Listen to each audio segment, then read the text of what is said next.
A passive house is a low-energy, healthy home, which I think is the future of grid-free living. Today, I'm in the Coromandel where Steve is building one. Let's go check it out.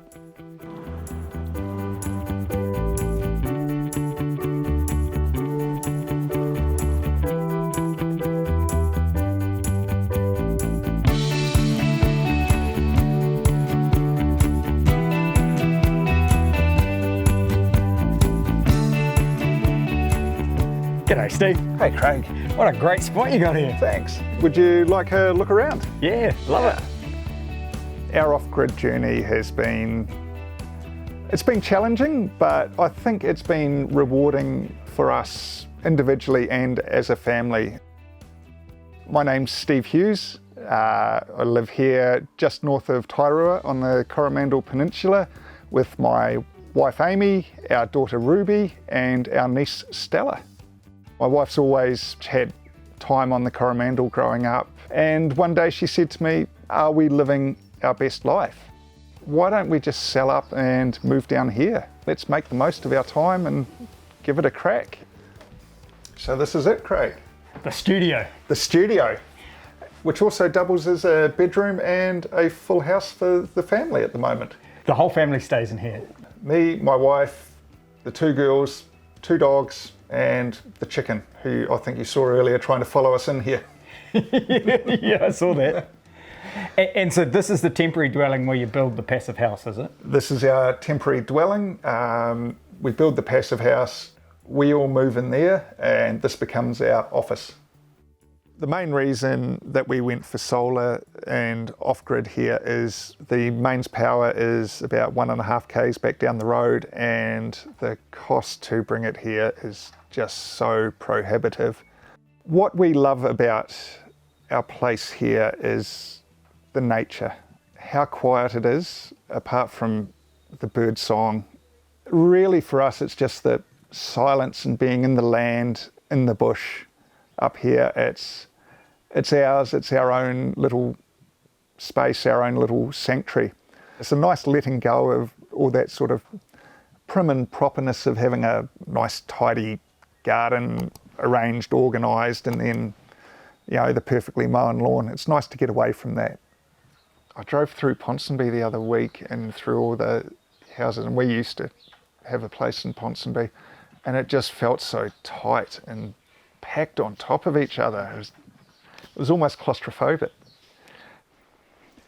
We've got the GridFree Freedom Kit, 8 solar panels, 8 batteries, hybrid inverter so we can plug the generator in.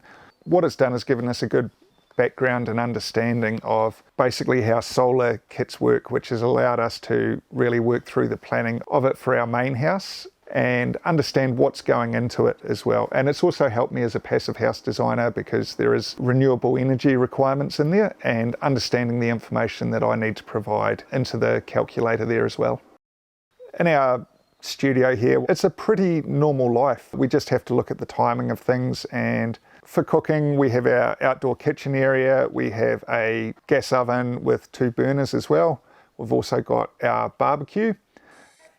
I think along the way on our journey and our build so far, we have faced a number of challenges. I'd never fully designed a building before I designed the studio here. Having studied architecture many years ago, it's something that's never gone away, and building the studio has been a great learning resource for how to build a passive house, a fully certifiable one. Yeah, it's definitely challenging moving to an off-grid lifestyle, especially where we've just got 30 square metres, it's one room.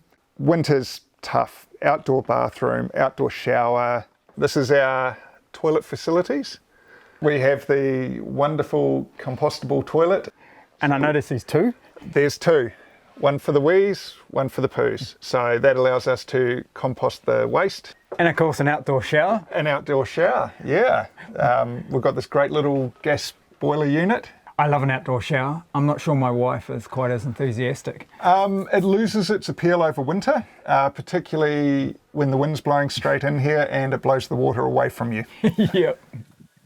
The flip side to the challenges we've faced are the rewarding moments that we've had along the way. It's brilliant for summer. It's awesome because you can just be outdoors the whole time. I don't think we'd trade it for anything. Designing this and finishing it, I've never practiced as an architect, but I've done it. It's an achievement. Living off-grid, every last little bit of your power is kind of precious. Come on! Yeah, it's just making those adjustments, and I think it's all become a bit too convenient. Power, water, even shopping for produce and groceries. It's too easy. You just go down to the shop or you flick the switch or turn the tap on, whereas you don't have that luxury here. It's a mindset and it's an adaptation. That was part of our philosophy in moving here, was let's do more with less. The first thing I said to my wife then was, well, if we're building, it's got to be a passive house so that we reduce our energy demand, because you don't have the same power on tap as you do being grid tied. We are very close, about 4 to 6 weeks away from finishing the first certified passive house on the Coromandel Peninsula. So this is the next stage of the journey, is it? Yep, this is our passive house, rectangular in plan and with some nice cladding on the outside, but inside's where the magic really happens. Cool, let's check it out. Let's have a look. I'm definitely an advocate for solar and renewable energy. It is part of the passive house process as well, and it relates to the levels that you can achieve. We're targeting premium, which is the highest level here, and that the main difference is around your renewable energy generation and consumption. So this is the interior of our next stage. So we've got living kitchen in here as we come in. Indoor along kitchen. The back wall. I know. Wait till you see the indoor bathroom, which is just through here.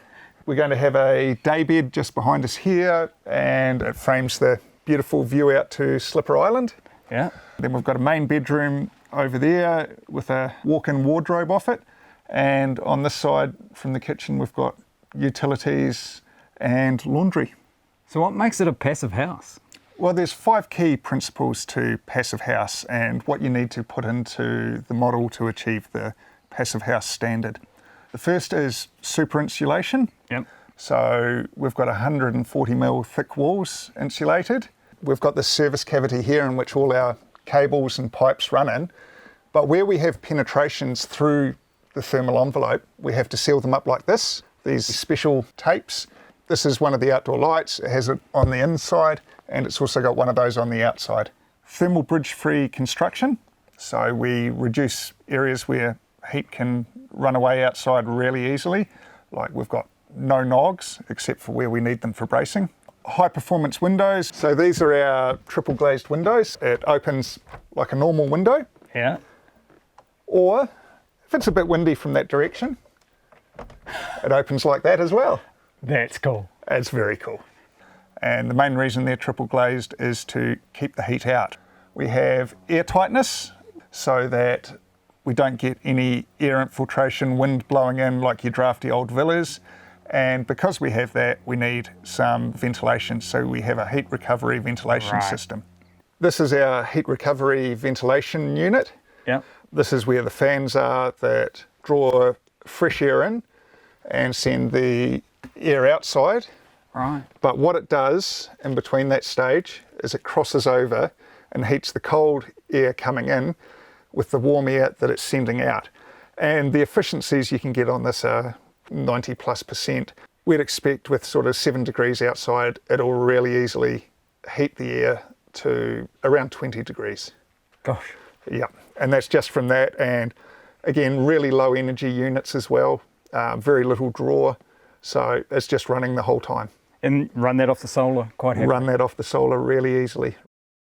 We've had a great experience with both of our GridFree systems. Probably the most fun bit was how quickly and easily it all goes together and it works. You know, it just does what it says it will do straight away.